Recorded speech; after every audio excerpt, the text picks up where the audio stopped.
তাওহিদ হৃদয়, শামীম পাটোয়ারি, মোহাম্মদ সাইফুদ্দিন, শরীফুল ইসলামদের নিয়ে দলগুলোর মধ্যে চলে কারাকারি। কেউ 92 লাখ, কেউ 56, কেউ বা 44 লাখ টাকায় দল নিশ্চিত করলেন। দলগুলোর মধ্যে তীব্র প্রতিদ্বন্দ্বিতা চলে তানজিম সাকিব, ইয়াসির রাব্বিদের পেতেও। দল পেলেন পারভেজ ইমন, জাকির আলী অনিক, মাহিদুল ইসলাম অঙ্কন। বিপিএল নিলাম 2026-এ বি ক্যাটাগরি থেকে কারা কত টাকায় কোন দলে জায়গা পেলেন সেটাই দেখে নেওয়া যাক একে একে। বি ক্যাটাগরিতে ছিলেন বাংলাদেশের 2 সিনিয়র ক্রিকেটার মুশফিকুর রহিম ও মাহমুদুল্লাহ রিয়াদ।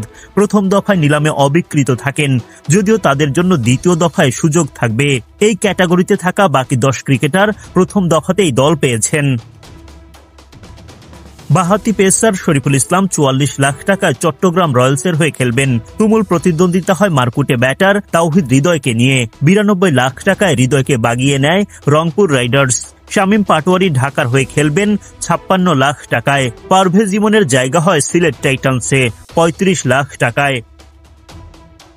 পেস বোলিংয়ে পাকা, ব্যাটিং সামর্থ্যও ভালো। তানজিম সাকিব 65 লাখ টাকায় খেলবেন রাজশাহী ওয়ারিয়র্সের জার্সিতে। 68 লাখ টাকা পারিশ্রমিকে ঢাকার হয়ে বিপিএল মাতাবেন অলরাউন্ডার মোহাম্মদ সাইফুদ্দিন। পেসার খালেদ আহমেদের ঠিকানা তার নিজ এলাকা সিলেট, তিনি পাচ্ছেন 47 লাখ টাকা। চট্টগ্রামের ইয়াসির রাব্বি খেলবেন রাজশাহী ওয়ারিয়র্সে 44 লাখ টাকা পারিশ্রমিকে। সমান 35 লাখ টাকায় নোয়াখালী এক্সপ্রেসে যুক্ত হয়েছেন জাকির আলী অনিক ও মাহিদুল ইসলাম অঙ্কন।